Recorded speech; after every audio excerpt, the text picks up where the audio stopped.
So I just came back from the screening of X-Men Apocalypse.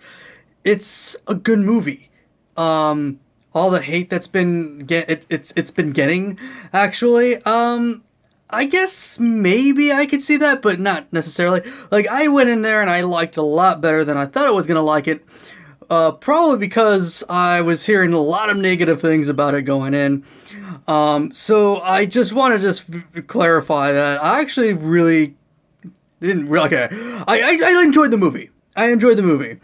Um, the big flaw of the film, and I could see where maybe some people are criticizing it, is that like you have to have watched the other X-Men movies to really fully get this one. And that means you really have had to have seen like Days of Futures Past, the fucking right before you even go to the theater to see this movie. That's kind of how it plays out because like there are things that were happening. I'm like, I forgot about this. Stuff that happened in X-Men First Class that I forgot about. Like I forgot like Rose Byrne was in that movie, right? And she's she's kind of an important character to Charles Xavier in the film, and I'm like, crap, dude. So like, there's you have to have some knowledge going into this movie of the previous X-Men films. And once you do, you will enjoy it a lot better, I think. I thought Oscar Isaac as Apocalypse was pretty good. Not exactly like the Apocalypse I would imagine from the comic book, but like I thought he was adequate for this particular story. I actually really enjoyed him. I enjoyed Sophie Turner as the new Jean Grey, as the young Jean Grey. Although I just kept seeing Sansa a lot. I'm sorry, Sophie. But you did a good job. She did a good job. I thought everybody did a fairly good, decent acting job. I have to say that James McAvoy as Charles Xavier was very good, and the actual main focus of the storyline has to be Magneto's character, as played by Michael Fassbender, and I thought he was terrific. I thought that the entire movie really centered around his struggle and his, where he feels he finds himself and everything. And basically, like, Apocalypse was just a guest star in Magneto's movie. And that's what I took away from it. And the other thing is that, well, one thing. Oh crap! One thing that really pissed me off. This spoilers, by the way. Uh, Towards the end of the film, there's some of the worst CGI from this franchise. I had to harken back to fucking X-Men Origins Wolverine. Like that's where like some of the CGI just went like to the shitter. There's a scene where Jean Grey is stepping off of this ledge, and she's using her powers completely. She's unleashing the Phoenix, and her foot gets fucking cut off by like digital green screen, whatever the fuck happened.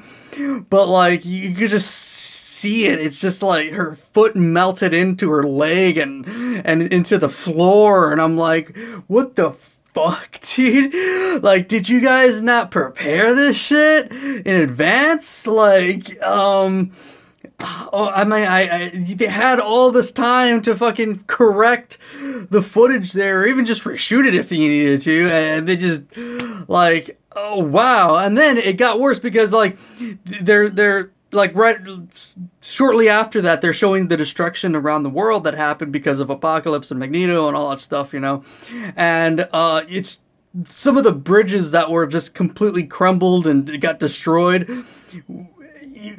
The tracking and like the CGI was just so bad. You could totally see that they were just fake fucking buildings there. And of course the CGI, it's gonna be fake, but like even Batman v Superman didn't have like that fake fucking buildings.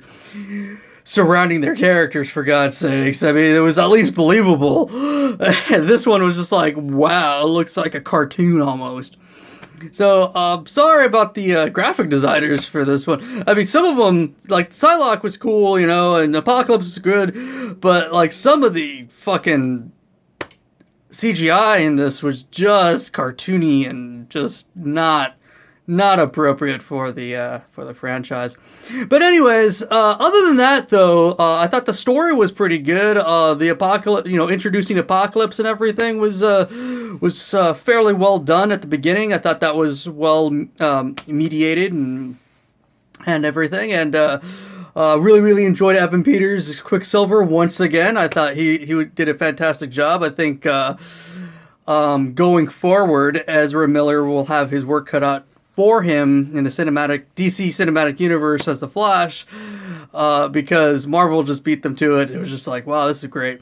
Although Quicksilver, I know, is not as fast as the Flash. I love the Flash, but that was well done. That was well done. And yeah, but it was you know, I felt it was more of a, like I said before, I felt it was more of a Magneto story, just continuing the relationships between Charles Xavier and Magneto, and you know, that the dynamic of where Magneto's villain turn kind of goes from there. And then there was also a lot of other things, because Days of Futures Past kind of reset the timeline a lot. So instead of meeting Kurt Wagner in like X2, we meet Kurt Wagner way earlier than that. And same thing with a couple of other mutants. I was like, oh, this is how they're gonna do this. And so Days of Futures Past really reset things and then created a new timeline. And I thought the Flash TV show was the only one that was going to do that. No. X-Men Universe has done that too, apparently. But I think they're kind of handling that well.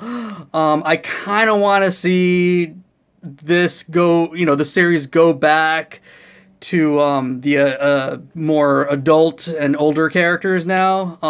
So want to see you know, Famke Janssen as Jean Grey and everything, and maybe like the last X-Men movie that Bryan Singer helms will be the Dark Phoenix saga, maybe like a 2-part Dark Phoenix saga. I don't know. I really don't know where this is going from here. I know Old Man Logan is due out fairly soon, so we'll see that. Oh, but by the way, Wolverine in this movie is amazing. Best fucking Wolverine we've seen to date. He doesn't say goddamn fucking word, and it's amazing. It is great. It is such a fan service fucking scene.